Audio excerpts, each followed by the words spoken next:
Hello and welcome to the channel. Today what we're going to talk about is calling JavaScript code from Azure Logic Apps standard. Let's go. So a little bit about why this episode is important. So naturally, extensibility is extremely important in iPaaS platforms. Naturally, iPaaS platforms want to have as many out-of-the-box components and capabilities as possible, but you're going to run into some situations where you just need to write some custom code. And writing custom code really becomes the most comprehensive extensibility option that you can have because you've got full control from that perspective. Now, if we think about Logic Apps, generally we've got a few different forms of custom code extensibility. We could go ahead, write an API, and then expose that through Azure API Management, or we could wrap a custom connector experience around it. And we still need to go ahead and provide a host for that custom code to run. So that's option one. Option two, we could go ahead and call an Azure function. So we can go ahead, write some code, and then make it available. We've got an Azure function connector available inside Logic Apps. We can then go ahead and reach out from that perspective. So another good option, you do need to have another runtime to support that. So that is something that you do need to think about, but it is a viable option, and depending upon your scenario, might be the best option. Now, we have this third option, and that's what we're going to talk about today, and that's just writing inline JavaScript. So these are typically short-running, executions, snippets of code, just to do some simple parsing or manipulation or calculations, as we're going to see in this video. And it's a great, easy way to go ahead and write some extensibility functions. Now, the demo I'm going to show you was part of my presentation from Integrate 2022. So you may have already seen this, but otherwise this will likely be new for you. All right, so just a little bit more about the inline JavaScript capability. So it is available through a connector. So the inline code connector, when we talk about Azure Logic Apps standard, it is built in. I'm not going to talk about consumption in this video, but this is available through consumption, although there will be some differences, including the need for an integration account. Now, in the previous slide, I did talk about this code need to be running in a short execution window. So generally what that means is 5 seconds. So if you've got code that needs to take longer than 5 seconds, this won't be the best option for you. Same thing with data size, right? So if you're passing in a payload into this script that's greater than 50 megs, once again, functions or an API might be a better alternative there. When we talk about Logic Apps standard, which is the context of this video, no integration account is required. And the pluses are that we can go ahead and access dynamic content. So we're going to see that in the demo. So what that means is if we need to access data from a trigger or from a previous action, we'll be able to go ahead and do so inside of our inline code. And then similarly, once we've gone ahead and returned values from our inline code, those values will be available in downstream actions as well. So that's pretty cool. So let's go ahead and see a demo. This is going to be a demo where we want to calculate a discount. So we're going to have some inputs that come in through an HTTP trigger. Then you can see we've got some just simple decisions. And then when we get to this section here, that's when we're going to go ahead and call this inline code. We're going to go ahead and calculate how much the discount value would be.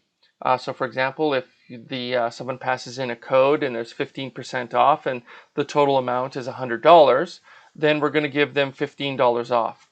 And so that is what we're going to do in the first block, basically obtain the discount value. And then the next one is we're going to be able to determine what is the total order amount. So we're going to take that total order amount of $100 and then go ahead and subtract the discount value of $15, and then our order total should be $85. So let's flip over to the Azure portal and see this in. Okay, so we're in the Azure portal and I've got a working scenario here. Now, as part of our HTTP trigger, we're going to accept a post and therefore a message body. And as part of that message body, we're going to expect a discount code, an order number, an order total. And this is going to be considered an object. So once we have these values passed in, we're going to go ahead and perform a query. So based upon the discount code that's provided, we're going to get a discount value essentially. And we're going to go ahead and retrieve this from a database. So at this point, we know what the order total is. We know that there's a discount code. We know that there's a discount code value as a result. And so that's where we're going to get into our inline code action here.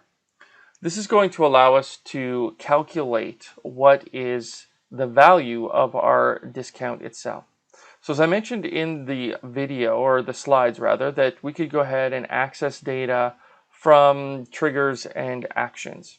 And we're able to do so through this workflow context. So for example, if I was just to go ahead and write this out again, we'll see that we do have access to some IntelliSense type functionality, which is actually pretty cool. Now this is going to be all available because of this object called workflow context. And from there we can kind of just go ahead and traverse the tree. So we've got a workflow context. Naturally we have a trigger. That trigger is going to have outputs. That outputs is going to include a body in this case. And as a result, we have one of those attributes. I mentioned there was a few of them. Order total is going to be one of them. And we can see a discount value, order total as well. Now, that's how we're going to go ahead and access the order total. So in our case, say $100. Then what we need to go ahead and do is we want to go ahead and get the discount value back from that SQL result that we talked about. So that was up here. Remember, we executed this query, and as a result, there would be a payload value coming back that is going to be called discount value. We can go ahead, create a variable the same way, and basically traverse that graph or that tree and be able to get its value. Then what we're going to do is just provide a very simple multiplication of the order total, so in this case $100, times discount value, which would be say 0.15 or 15%, and we're going to have an order total. And so that's going to be available to us as an output. Now, just because we're using another inline code action below it doesn't mean that we can't access that value as well. So here what we're going to do is we're going to create another variable called total amount, and we're going to go ahead and get the order total. So this is once again passed in from our trigger. Then we're going to subtract the discount value dot outputs, which is our inline code action, the step before. So that's how we're able to go ahead and access it here. And same thing, we can go ahead and find the workflow context. We're then going to go ahead and find actions because this is an action. And then we're going to see that the name of that action is called discount value. So we can find it, and then we're going to see that it has an output. And that's exactly how we'll access that. And so we're going to go ahead and do that subtraction essentially inline, and then we're going to have a total amount that we can go ahead and return. Now, as part of that return value, we can access that in a downstream action as well.